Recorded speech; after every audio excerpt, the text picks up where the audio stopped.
Bonjour, ici Marc-Antoine au Centre d'hiver à Saint-Nicolas. Aujourd'hui, on fait la démonstration d'une Rockwood Mini Light 2520BH. On va commencer par faire une tournée à l'extérieur pour ensuite se diriger à l'intérieur de l'unité. On commence à l'avant. On a un énorme coffre de rangement qui fait bord en bord de l'unité avec une lumière qu'on peut ouvrir et fermer manuellement. Juste à droite, on va voir les bras pour les pattes stabilisatrices et la patte à l'avant. On a une partie pour installer un panneau solaire portatif. Donc, l'unité est préfilée. On peut acheter séparément. On vient le connecter juste ici, puis ça va recharger les batteries de la maison. Juste en dessous, on a un interrupteur. On en a un en avant et à l'arrière. C'est pour baisser les pattes stabilisatrices qui se trouvent sous l'unité juste en avant. Donc, on peut venir stabiliser et monter les pattes au besoin. On a notre marche pour rentrer à l'intérieur et une rampe qui est déployable comme ça ici. Un peu plus loin, on va retrouver notre chauffe-eau qui fonctionne au propane et électrique. On a notre anode qu'on vient insérer dans le trou ici pour caper. Ça ici, c'est notre sortie pour la fournaise qui fonctionne au propane. Sur les Rockwood, on va toujours retrouver un rail parfait pour mettre soit un barbecue ou une tablette qui est fournie dans l'unité. Prise de courant 120 volts qui fonctionne lorsque la roulotte est branchée. On a une prise coaxiale pour la TV satellite. Le second interrupteur pour descendre les pattes stabilisatrices à l'arrière. En dessous, on a une prise de propane pour venir connecter soit un barbecue ou un petit foyer extérieur. Et juste un peu plus loin, on va retrouver nos low point drain pour vidanger la plomberie de l'eau chaude et de l'eau froide. À l'arrière, on a une douchette avec l'eau chaude et l'eau froide. Maintenant, à l'arrière, en haut, on a la possibilité d'installer une caméra de recul Bluetooth. L'unité est préfilée en conséquence. La caméra est vendue séparément. On a aussi le contrôle pour notre eau. Donc, on a la partie ici, on a des câbles coaxiales supplémentaires pour les télévisions. On a le City Water Connection pour venir mettre l'eau de la ville et du camping. Le tank flush. Le tank flush, ça sert à rincer notre réservoir d'eau noire qui est l'eau de toilette.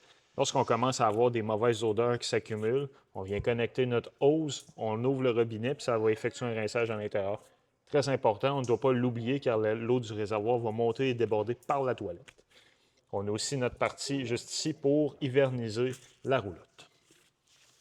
À l'arrière, on a un bumper avec un réceptacle 2 pouces, donc on peut installer un coffre de rangement supplémentaire, rack à vélo, etc. L'échelle pour accéder au toit. Notre prise 30 ampères, 120 volts à l'arrière. On a une porte d'accès qui donne sous le bunk bed dans la chambre, donc on peut le relever pour avoir plus d'espace de rangement. Ou lorsque celui-ci est baissé, ça donne accès au lit et à l'intérieur. Maintenant, pour notre système d'égout, lorsqu'on va effectuer le vidange, on va venir connecter notre tuyau juste ici.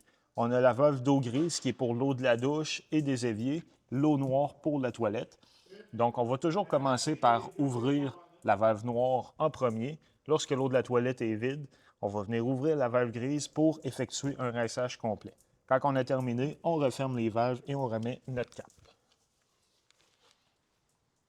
Sur le côté, dans le slide-out, on a un coffre de rangement qui donne sous la banquette à l'intérieur.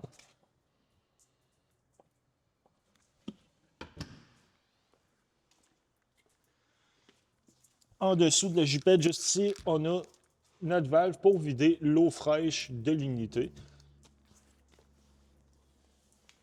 Et juste ici, l'emplacement pour remplir notre eau fraîche. Donc, lorsqu'on veut marcher en mode autonomie, on remplit nos réservoirs et en activant la pompe à eau à l'intérieur, on va avoir de l'eau pour la toilette et notre robinetterie. Le second accès au coffre à l'avant. Et l'interrupteur pour la docking light qui se trouve juste ici en avant. On a une patte électrique, donc l'éclairage sur celle-ci, monter, descendre. Si jamais on n'a pas de courant, avec une des clés, on peut venir l'insérer ici pour le tourner manuellement. On a 2 réservoirs de 30 livres de propane et le compartiment en arrière pour mettre une ou 2 batteries. Maintenant, on va aller à l'intérieur de l'unité.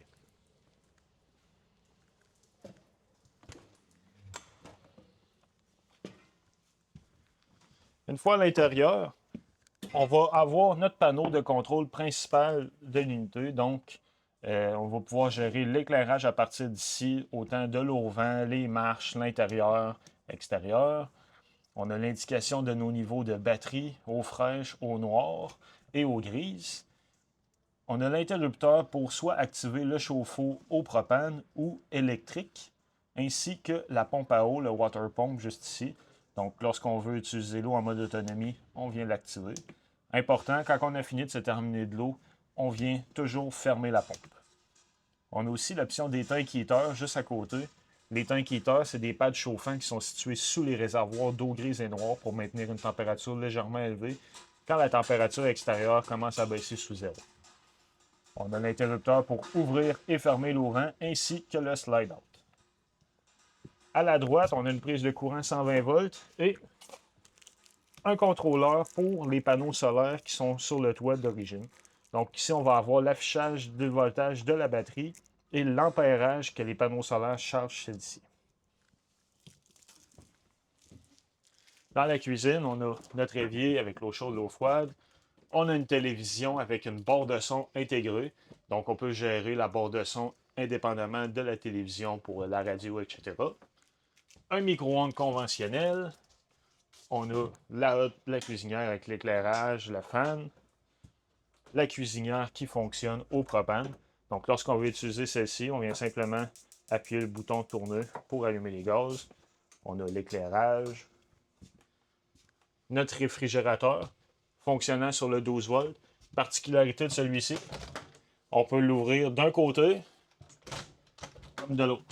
Donc, tout dépendamment des besoins, on a le congélateur qui vient là.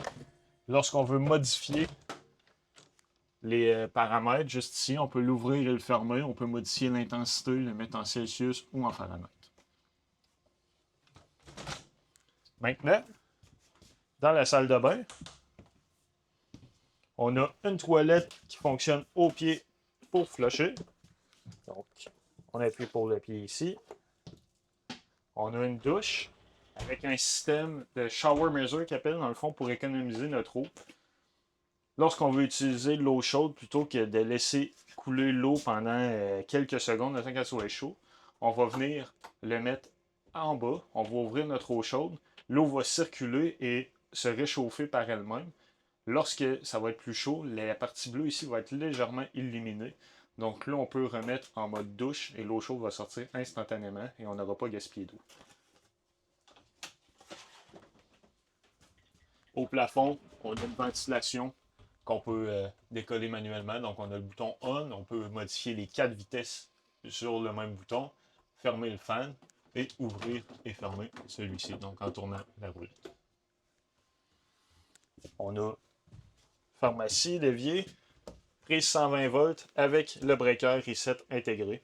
Donc si jamais on n'a pas de courant puis qu'on dans l'unité et qu'on se demande pourquoi, on vient toujours s'assurer ici que le bouton est bien enclenché. Maintenant, on a la partie des bunk beds. Donc, comme on a vu dans le coffre un peu plus tôt, on peut relever la partie ici pour avoir du rangement supplémentaire en dessous. On a l'échelle pour accéder qu'on peut venir accrocher ici, l'interrupteur de l'éclairage, puis on a des prises USB supplémentaires.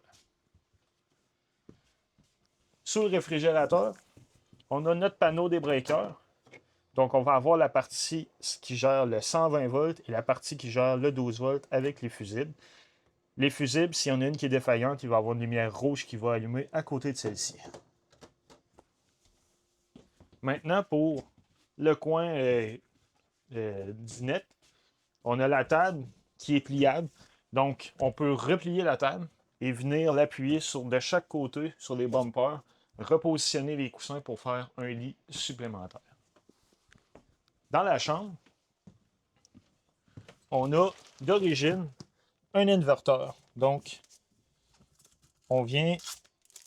lorsqu'on vient appuyer sur celui-ci, on l'ouvre, ça va permettre d'utiliser notre courant 12 volts de la batterie à l'avant pour avoir du courant 120 volts dans les prises de chaque côté du lit. Quand on a terminé, important, on va toujours refermer l'inverteur parce que celui-ci utilise toujours légèrement du courant, même lorsqu'il n'y a rien de connecté. On va avoir du rangement, de l'éclairage supplémentaire au-dessus des arbres. Juste ici, on a notre contrôle pour le chauffage et la climatisation. Donc, lorsqu'on veut mettre en mode climatisation, on va venir sélectionner Cool. Lorsqu'on veut chauffer, on va le mettre en mode Heat ou en mode Off. On peut aussi sélectionner l'intensité des fans à air ou à l'eau. Ensuite, on peut réguler la température comme on veut. On va mettre le fan à Off, comme ça ici. On a du rangement de haut en bas et un interrupteur pour l'éclairage de la chambre.